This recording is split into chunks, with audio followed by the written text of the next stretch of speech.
On the next hard copy, different rocks form in different ways. Furthermore, we'll have all you need to know about Bill Nye the Science Guy. Bill Nye the Science Guy. Bill Nye the Science Guy. Science rules. Bill Nye the Science Guy. Inertia is a property of matter. Bill Nye the Science Guy. T minus 7 seconds. Bill Nye the Science Guy. Brought to you by rocks. Did you ever stop to think that the whole world is covered with rocks? And every rock used to be different. When you're looking at a rock, you're looking at history. Careful. See, all the rocks in the world used to be melted rocks, what we call molten rocks. Molten. Like this molten rock in here. And do you see the bubble on top? It's from the heat. It's just like the rocks that come out of volcanoes. Rocks like this, rocks like this, rocks like these. See these pits? They were formed by bubbles in liquid rock that came out of a volcano. Now sometimes the rock from volcanoes will come up onto the Earth's surface. Now when these rocks get on the Earth's surface, they push other rocks down. It pushes down on the layers below. Push the old rocks down. Push them down and they'll squeeze together and swirl around. And when they blend together, they form a new type of rock, like the minerals that are swirled together in this piece of marble. Anyway, wind and rain moving over the Earth's surface break rock down into sand. And sometimes enough water will flow through the dust and sand, mix them together, push it around, and it'll dry out again and turn back into rock like these. Good thing I have my safety glasses on.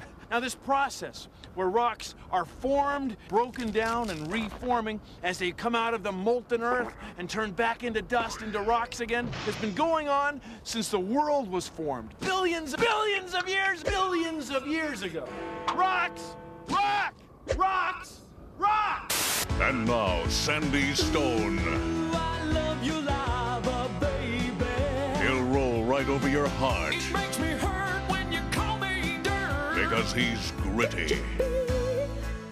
The most beautiful granite on the planet. Order now. This is dirt, broken down rocks.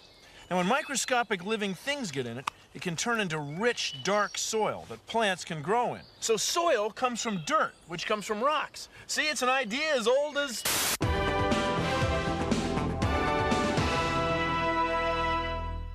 As you can see, there are no mighty rocks here now. It's all been reduced to eeny, teeny, tiny bits of sand, reduced by the pounding surf, the merciless storms, weakened by the sun, but mostly by the pounding, So pounding, the sand has pounding. been pounded from solid rock.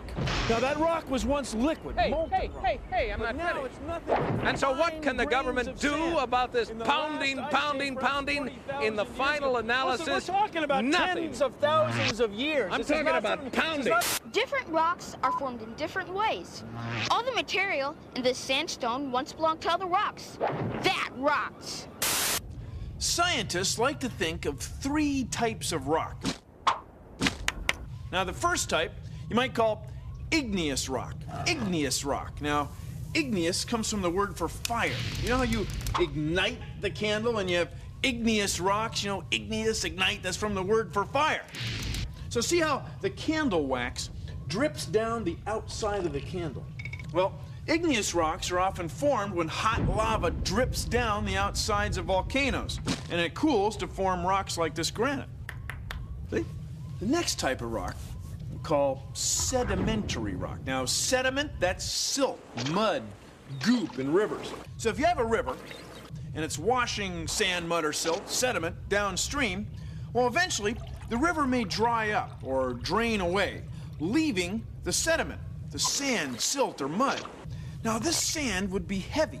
It crushes down on itself, like this, squeezing itself together. Till eventually, after the water is completely drained away, after a few thousand years, you end up with a rock like this one. See the layers?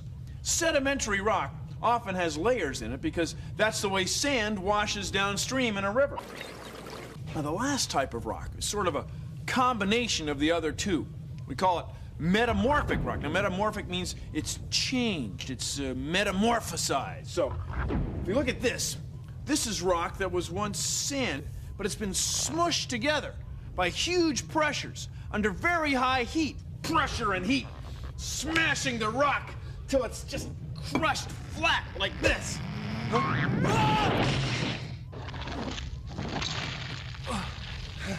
See, heat and pressure formed another rock.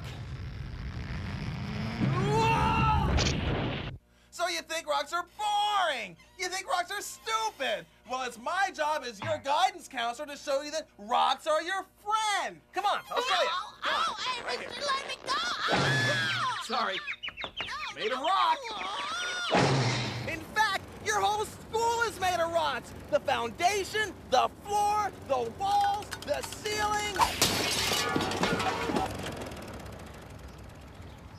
And glass. It's made of sand, which is rocks. Are you listening to me? This is good rock.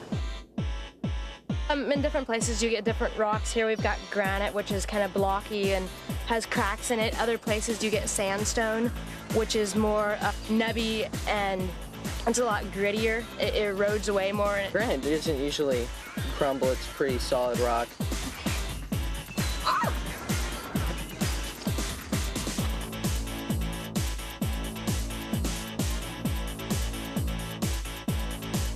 Rock climbing is all about is just going up on a rock, feeling rock, you know, basically getting a rush for the day and just having the best time of your life.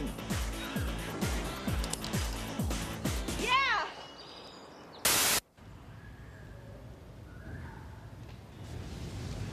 Hey, Edward, what are you doing? Hey, Bill. I'm looking at the patterns on this metamorphic rock. Oh, yeah. Look at it.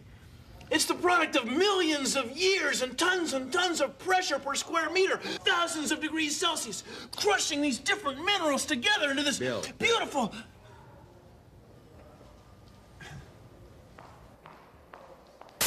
Every rock you see used to be different. Please consider the following. Rocks are always changing all over the world and part of something we call the rock cycle. Now, you can find out for yourself about the rock cycle next time you go walking near a volcano. You'll see hot lava coming right out of the ground and cooling off to form new rocks. Now, the reason we have volcanoes on the Earth is that the Earth's surface, the Earth's crust, is made of gigantic plates of rock called tectonic plates. And the plates are always moving, shifting, even today. So as the plates on the Earth's surface move and shift, they run into each other. Now, when plates bump into each other, one plate gets forced below the other one. And take a look at this. These are our tectonic cookies of science. Now, if one cookie rides over the other, you can see that the cookie underneath gets forced down. And if that were rock, it melts down like lava back into molten rock. And the rocks on top just keep getting older and older. Now, back here, where the cookie crumbles, that's where the new volcanoes form. The molten lava comes up to the surface and makes brand new rocks. The rock cycle's been going on for millions and millions of years. It's great. Well, thank you for joining me on Consider the Following. Start to understand some of the processes that we see on the surface of the Earth. See these big cracks? See this big crack? You know where they came from? It was formed when water got in there and freezes, and it expands, split the rock apart, makes the crack get bigger. Happens over and over again, freezing and refreezing, and eventually the whole rock is split right open. And this is lichen. It's actually a plant. It's a fungus and algae that works on the rock, breaking it down, breaks it down. And take a look at this plant. Its roots are growing in there, and they're going to split the rock right open. And eventually, these big rocks get broken down into this fine dust. And this process goes on all day, all the time. Rocks get broken down.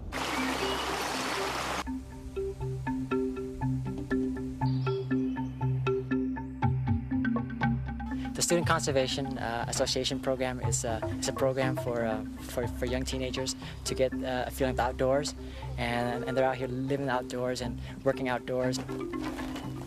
This is the soil we've been using to fill in the social trails that have been made. The social trail is like when you try to take shortcuts and then everybody else just follow you and the grass will start wearing out.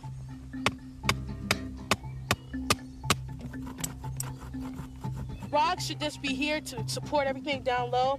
So you can fill it up to put the gravel on top, because when the water comes in, it's gonna push the dirt through the dams right there. And so we're putting gravel here so it'll clog everything up so it'll stay in place like solid ground. Well, as you can see here, the soil that we're putting down is made out of little bits of gravel and vegetative matter. Kind of what this whole process is about, is making the full cycle of keeping the plants going and the soil healthy. We do this to repair the natural setting. Trailways are basically just a passage for you to enjoy nature. The more you go off the trails, the more you're destroying nature. Rocks rock. Each one has a different story to tell. That is, if rocks could talk. Like this rock. It's called a conglomerate because it's actually made of a bunch of different rocks globbed together. This is sandstone. Sandstone. It breaks apart easily because it's just a collection of sand squished together into a stone. Whoa. I've got a camera on the end of this pole, and you can see how the action of waves breaks rocks down into sand. Sand that makes sandy beaches, and sand that will one day become soil.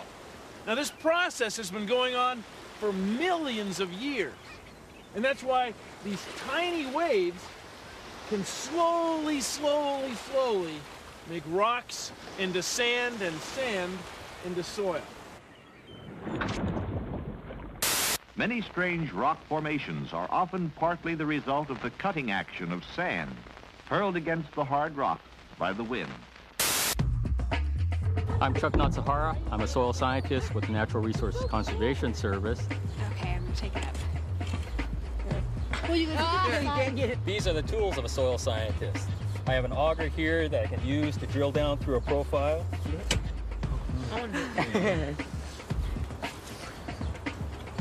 Still sand? Oh, it's you got reddish kind of up here. Red, but it went down to gray. I have a spade here that I can use to dig down and see if you can get all the way down here to where it really breaks out. And I have my knife that I can use to sit and probe and dig out samples. This is a nice profile where we can see how a soil is formed. We can see the different layers or the different horizons. Soils are forming all the time. We have rocks here that are weathering down to sands and being mixed with old pieces of wood and roots. And as they all combine together, they produce soil. By describing and mapping soils, we have a better idea of the best ways to use our soils, whether it's for crop production or forest production. By knowing the different properties that we investigate, we can find out which are the best ways to utilize our soils. This is a soil lab. Now suppose we could dig straight down into the soil, pick it up, and look at it from the side, like this. Well, this is called a profile, and these are soil profiles. You can see that soil has layers. Like up here, there are a lot of living things. Then as we dig down, the soil turns lighter, and eventually we find this layer of clay, which is red. Probably has iron in it, like rust is red. Now here is farmland, and that's topsoil. Has a lot of living things in it, and a lot of plants will grow up here. But if we go down, we see that it's different colored soil, and plants probably wouldn't grow as well. So topsoil is thin, and we have to take care of it. Now here is dust, and the dust came from rocks. As we dig deeper, we find small rocks. We keep going down, slightly larger rocks, then slightly larger than that rocks, and then big rocks. See, soil comes from rocks. It always has. Soil is everywhere. New soil bars. They're crunchy and they're natural, they're dirty all the way. Yes, new soil bars, the rockin' is candy of the day. Soil bars, soil bars, soil bars. 100% natural rocks and soil. Try one today. Soil bars not responsible for lost teeth or digestion problems incurred by ingesting soil or rocks. For entertainment purposes only.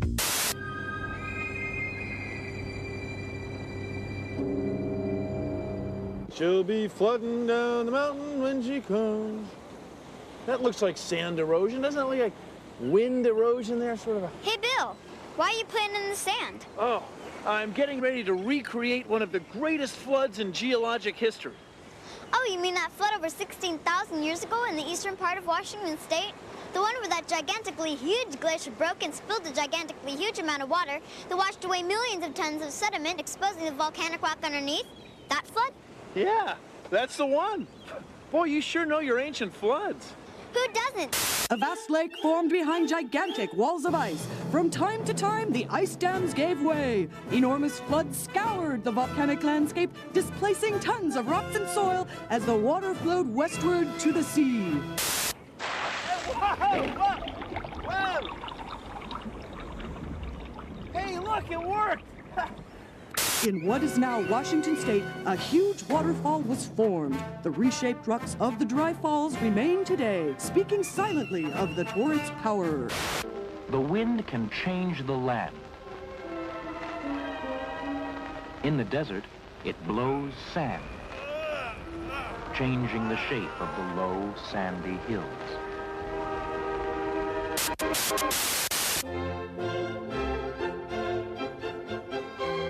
Universal Pictures proudly presents Rocky XXXVII. Don't take it for granted. See these little pits? These are bubbles that came out of a volcano. See the pits in this rock? Well, they started out as bubbles in a volcano. Yeah, this rock was once a liquid.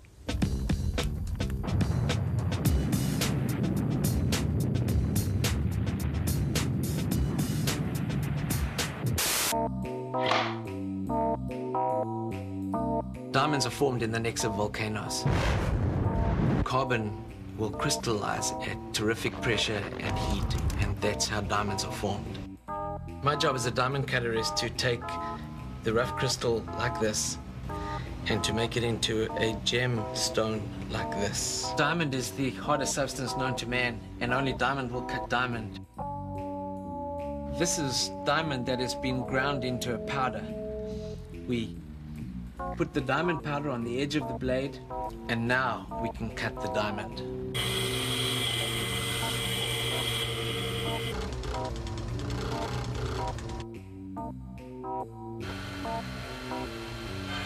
Now that's a rock. The only difference between this piece of coal and this diamond are millions of years and tons of pressure per square meter. See, they're both made of carbon. The carbon in this charcoal absorbs almost all the light that hits it. It's black. But the carbon in this diamond that's been crushed into hot, molten rock deep inside the earth has turned into this beautiful, clear gem that sends light bouncing in all these directions.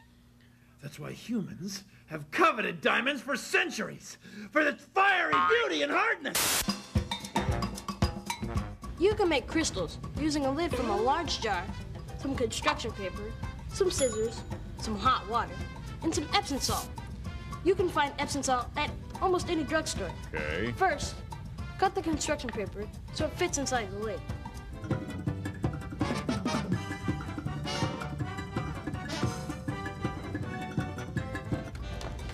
There.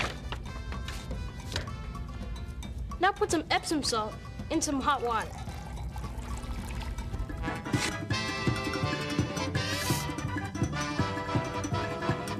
Looks like I need a little bit more water.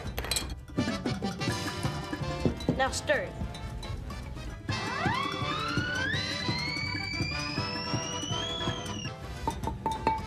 Now pour some of the Epsom salt water into the lid. Make sure it just barely covers the construction paper. Now, let it sit for about a day. Cool. See? crystals form because the molecules in the Epsom salt moved toward each other as the water evaporated. They formed patterns, just like rocks. See? It's crystal clear.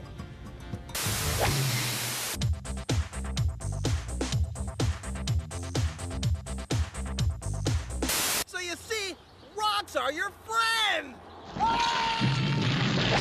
Rocks are formed in many different ways. I want to talk about them if that's okay. Made by pressure, heat, and water, we rock hard, but rocks rock harder.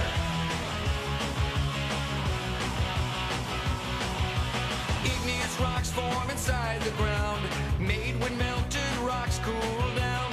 Lava, pumice, scraping granite, all hard rocks sitting on this planet. Made by pressure, heat, and water, we rock hard, but rocks rock harder.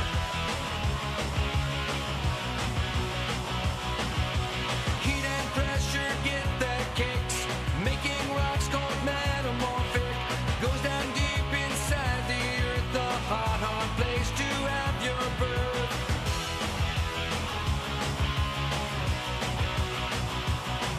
Sedimentary rocks are made from dust, like sandstone, colored gray, and rust.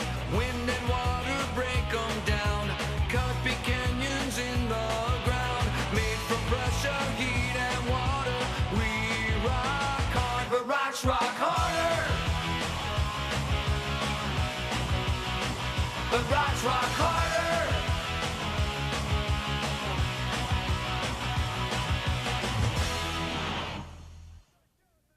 Well, that's our show. Thanks for watching. You'll excuse me, I've got some igneous rock crystal cleavage planes to evaluate. See ya! Produced in association with the National Science Foundation. Well, that's our show. Thanks for watching. You'll excuse me, I've got some plastic flow of metamorphic rocks to investigate.